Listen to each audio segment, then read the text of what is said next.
kualitas dan kuantitas ibadah. Dan lebih dari itu, mudah-mudahan kita oleh Allah tidak hanya dijadikan sekedar hambanya yang rutin melakukan ritual-ritual ibadah, tetapi tidak berpengaruh kepada akhlak.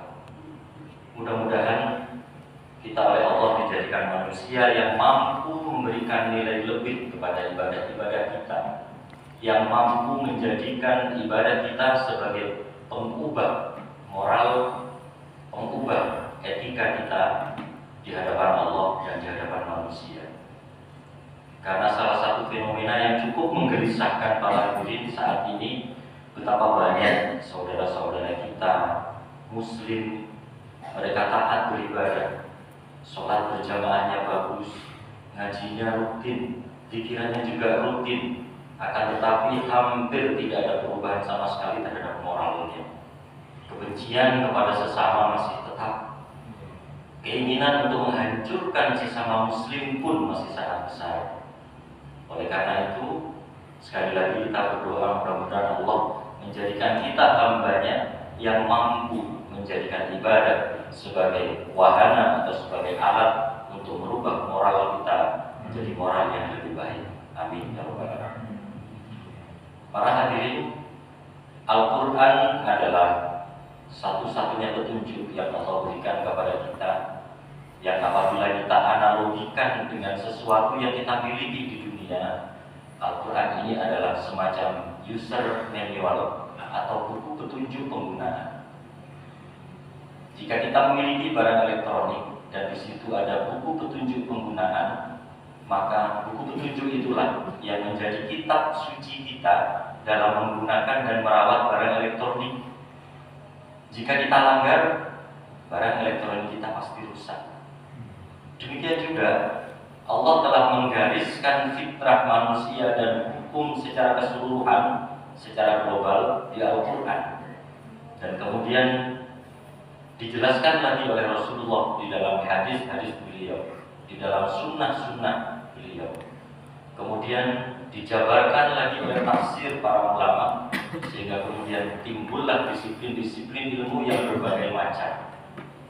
Para hadirin, Al-Quran adalah buku petunjuk bagaimana kita merawat fisik dan mental kita. Semakin kita identik dengan Al-Quran, maka akan semakin terawat tubuh kita, fisik dan mental kita. Dan semakin jauh kita dengan Al-Quran, maka ini berarti kita tidak mematuhi apa yang ada dalam buku panduan petunjuk tersebut, dan ini akan mengakibatkan kerusakan tidak hanya pada fisik tetapi juga pada mental. Para hadirin yang dicintai Allah, dari sekian hukum dan sistem yang telah Allah berlakukan di dalam Al-Quran, sebetulnya filosofinya sangat sederhana para hadirin. Filosofinya adalah apapun yang baik untuk kita itu pasti Allah wajibkan, dan apapun yang berbahaya untuk kita itu pasti Allah larang. Semakin tinggi nilai kewajiban hal tersebut, maka akan semakin Allah memberikan nilai lebih yang dalam hukum kita istilahkan dengan wajib. Apabila nilai manfaatnya hanya biasa-biasa saja, turun menjadi sunnah. Apabila tidak ada nilai apapun, maka hukumnya pasti ubah.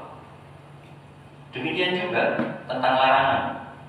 Semakin tinggi nilai bahaya satu hal, maka Allah akan memberikan rating tertinggi berupa hukum haram.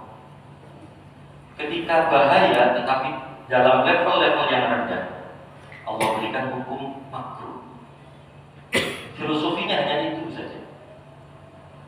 Dari sini kita paham, kita harus sadar bahwa betapa Allah sangat menginginkan kita itu menjadi manusia yang baik. Diturunkan Al-Quran. Kenapa sholat wajib? Karena manfaat sholat untuk kita luar biasa, walaupun kadang kita tidak merasakannya. Ketika Allah mewajibkan sholat, berarti tingkat kerusakan fisik dan mental kita apabila meninggalkan sholat ini sangat parah. Allah mewajibkan puasa, berarti tingkat kebutuhan tubuh kita dan mental kita kepada puasa itu sangat besar. Dan apabila kita meninggalkan puasa, maka tingkat bahaya, tingkat kerusakan yang dialami oleh fisik dan mental kita itu juga sangat besar. Oleh karena itu sekali lagi memahami hukum Allah sangat sederhana. Ketika Allah mewajibkan sampai kemudian mengancam kalau tidak melakukan akan dimasukkan neraka, ini berarti kode dari Allah bahwa hal itu sangat penting. Dan ketika tidak melakukan, maka Allah pasti akan memberikan azab yang pedih dan pasti ada kerusakan baik pada tubuh kita atau pada jiwa kita. Oleh karena itu para hadirin sekalian, dalam kesempatan kali ini marilah kita bersama-sama merenung. Dirasakan atau tidak dirasakan, manfaat apa yang diwajibkan oleh Allah pasti besar, dan bahaya apa yang dilarang oleh Allah juga pasti besar. Mudah-mudahan dengan pemahaman ini kita bisa menjadi hamba-hamba Allah yang lebih taat, yang lebih dengan senang hati melakukan hal-hal yang bersifat wajib, karena kita sudah yakin bahwa apa yang diwajibkan Allah manfaatnya bukan untuk siapa-siapa, tetapi juga untuk kita sendiri.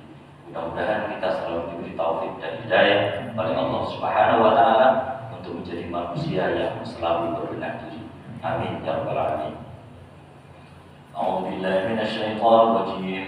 Wa in kuntum fi raibin mimma nazzalna 'ala 'abdina fa'tu bi suratin min mithlihi wad'u syuhada'akum min dunillahi in kuntum shadiqin.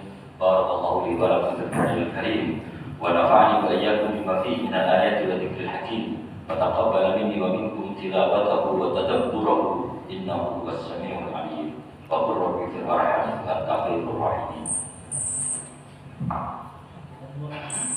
Allahumma shalli ala sayyidina wa maulana Muhammad.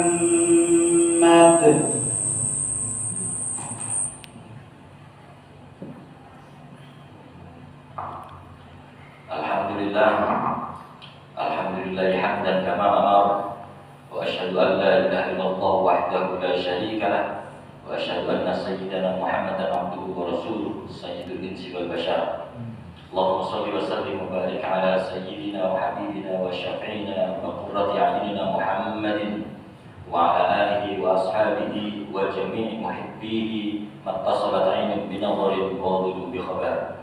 Amma ba'du, fa ya ibadallah ittaqullaha haqqa tuqatih wa la tamutunna wa antum muslimun. Faqad qala 'azza min qa'il wa tazawwadu fa inna khayra az-zadi at-taqwa wattaquni ya ulil albab. Shadaqallahu al-'azim.